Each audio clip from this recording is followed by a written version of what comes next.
My name is Little Red Riding Hood. I lived a dirty story with the bad wolf. Once upon a time, he lived in a certain village a little country girl, the prettiest ever known. Her mother was crazy about her, and her grandmother even crazier.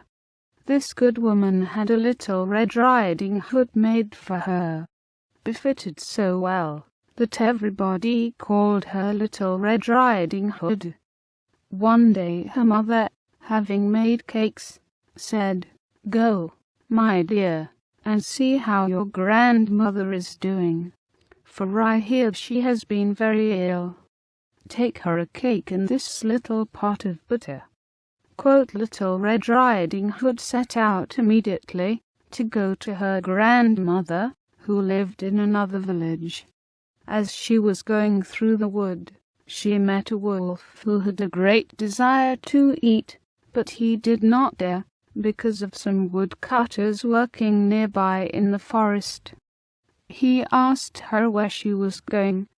The poor child, who did not know it was dangerous to stay and talk to a wolf, said, "I am going to see my grandmother and carry her a cake and a little pot of butter that my mother—" "Is it far?" asked the wolf. "Oh, say," replied Little Red Riding Hood, "it is beyond the plant that you see there, the first house in the village." "Well," said the wolf, "I'll go see. I'll go this way and you go, and we'll see who will be there first." The wolf ran as fast as he could, taking the shortest path, and the little girl took a roundabout way to entertain, gathering nuts, running after butterflies, and gathering bouquets of little flowers. It was not long before the wolf arrived at the house of the old woman. He knocked on the door. Tap, tap. "Who's here?" "Your grandchild, Little Red Riding Hood," replied the wolf, counterfeiting her voice, "who brought you a cake and a little pot of butter sent you by mother." The good grandmother, who was in bed because she was little, cried, "Pull the string, and the latch will go up." The wolf pulled the chain and the open door, and then he immediately fell upon the good woman and ate her up in a moment, because it is more than 3 days since he had eaten.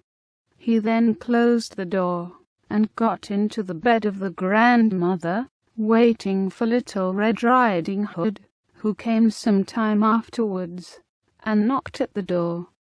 Tap, tap. "Who's here?"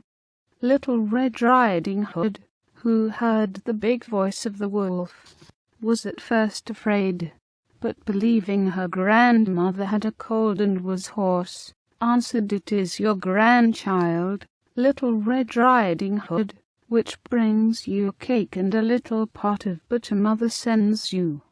The wolf cried, softening his voice as he could, "Pull the string, and the latch will go up." Little Red Riding Hood pulled the string and the open door. Big Bad Wolf in Grandma's bed. The wolf, seeing her coming, said to her, hiding under the sheets, "Put the cake and the little pot of butter upon the stool, and just sitting on the bed with me." Little Red Riding Hood was sitting on the bed. She was greatly amazed to see how her grandmother looked in her night clothes, and said, "Grandma, what big arms you have, good for you, hug, my dear."